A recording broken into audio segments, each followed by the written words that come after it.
Konnichiwa, y'all, and welcome to the Mr. Maple Show. Today we're going to be talking about Acer pseudosieboldianum Hasselkus. A Zone 4 Japanese maple, y'all. One of the coldest Japanese maples that can handle that extreme colds. We're talking negative 30. Guys, a Zone 4 Japanese maple. One of the coldest ones out there, y'all. You're going to love this one. This was developed by Ed Hasselkus at the University of Madison, Wisconsin. It is a groundbreaking tree for its development and proving that Acer pseudosieboldianum could push zones all the way down to Zone 4. Well, what's cooler than cool? Ice cold. It's Acer pseudosieboldianum Hasselkus. I like it because it gives you that feel of almost a japonicum out there in the landscape. It's an Acer palmatum X pseudosieboldianum, but it gives this a little bit larger leaf than a typical palmatum, but it gives you the fall colors of a Japanese maple in that colder zone.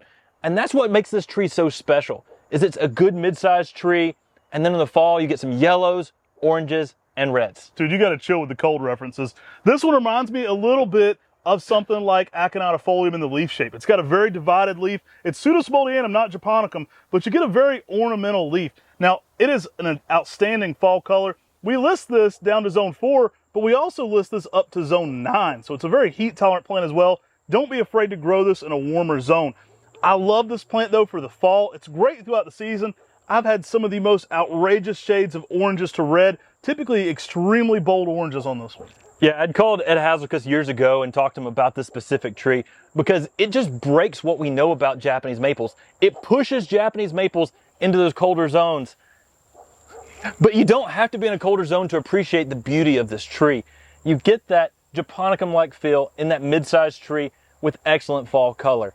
And the Japanese, they love those greens that give you that lively summery feel, but then give you a dynamic, different color in the fall when you can appreciate the changes of the season. Get your garden iced out with a cold-tolerant Japanese maple, y'all. You're gonna love this one. Fairly good grower too, typically over a foot of growth a year. It's not uncommon for Hasselkus to be 8 to 10 foot in that 10-foot time frame. Really a good grower. Also tends to be very multi-stemmed, which is a nice habit for this one. Creates a nice canopy for this tree. I know Sue Weigriff based a lot of her work on what Ed Hasselkus was doing with the hybrids of Acer pseudosieboldianum and palmatum. And it's crazy that those two things can actually hybridize. We've got this crazy podcast with Sue Weigriff who based her work on Ed Hasselkus. It's really cool. And you can see and hear about how Acer pseudosieboldianum is this thing that just can break all the rules about gardening. You can take these Japanese maples and hybridize and create these beautiful specimens in the landscape for people in that Zone 4. And that's what's exciting about this, because people who couldn't appreciate a Japanese maple in their landscape, they can with Hasselkus. Acer pseudosieboldianum X palmatum Hasselkus. It can grow in those colder regions. It can grow in those colder zones. And if you're in those colder regions and you're looking for something exciting that's going to brighten up during the fall, this is the tree for you. Something else cool about this tree is a lot of these big boys are seeding. So what size are these in, Tim? We've got some 7 gallons and we've got some 10 gallons. A lot of these already have seed on them in the 7 gallons. You can go through some selections. We're actually working on an entire cold series that'll match our heat seeker series. We've got some really cool ones in development, lace leaves, red foliage. You can be part of that. Go through some of the seeds here on Hasselkus. It's a great starting point for amazing Japanese maples developed into that Zone 4 range. I absolutely love this plant. I think it is the jump off for a lot of what's to come in the future. Break what you think about gardening in your Zone 4 and plant you a super cold tolerant Japanese maple that you can enjoy and appreciate all the intricacies of the leaf, the changes of the seasons. You're gonna love pseudosieboldianum Hasselkus. Yeah, this thing's great, y'all. It doesn't have to be a cold zone. I always like to reiterate that. I know a lot of people that enjoy this plant in Georgia.